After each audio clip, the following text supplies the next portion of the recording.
What were the case studies, so to speak? What were the other networks that you guys looked at? What did you learn from them? The things they did well, the things they maybe didn't do so well in developing this network? Yeah, I'd say we have a lot of experience. I mean, we've launched a handful of networks at ESPN. So to draw on experiences from ESPNU to ESPN2, on the digital side, ESPN3 has certainly been helpful. We have folks who have helped us launch those networks. I think the Big Ten and Pac-12 have done a lot of great things in terms of how they cover student athletes, in terms of how they cover events.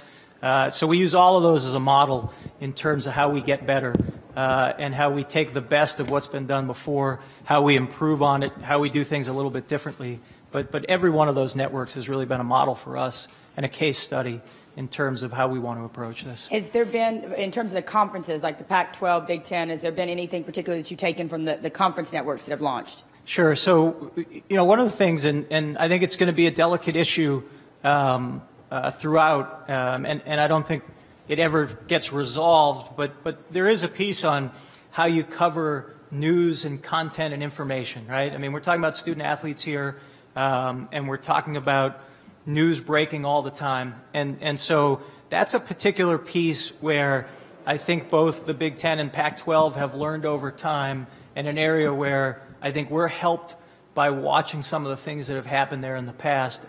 Again, it's not one where you can sit and say, hey, there are bright lines for every case and every example. But I think we've learned a lot in terms of the need to report news and be a credible source for SEC fans who will get that content and news somewhere else if we don't provide it to them. So there's a need to be both credible and timely in terms of how we cover news from across the conference, good or bad. Hey, just Bruce Marshall at Sports Byline at USA. This might be more of a industry-wide question, but it would apply to ESPN and more so maybe a niche product like the SEC network. But contingency plans you guys might have, or your concerns about the legislation that Senators Blumenthal and McCain have introduced about unbundling and the a la carte going forward as far as cable purchases goes out in the marketplace. It would seem to impact a lot of how cable TV is consumed at the consumer level. Sure. So not a new issue and a topic that's been around for a long time. Every single study that we've seen that's been done suggests that in an a la carte regime, consumers get less and they pay more. And so, we continue to just focus on what we believe is in the best interest of consumers, which is, consumers watch more television than any other entertainment outlet available to them.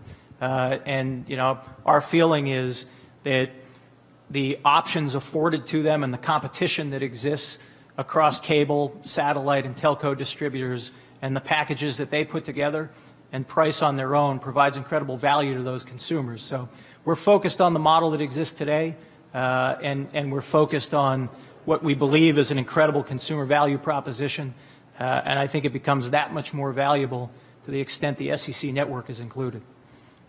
In terms of overall conference revenue, the SEC is fourth behind, two of those other ones, the Pac-12 and the Big Ten. Excuse me. How do you think the SEC network can help the SEC probably move up that list a little bit? Yeah. So I think it's premature, but also probably a little out of bounds for me to get into anything specific on financials. I guess what I'd just say is that I think there's great potential and great opportunity for this network. And the ability for it to grow the SEC in every area, both from an editorial perspective and financially as well. But we'll just have to see in terms of how it evolves and builds from where we are today.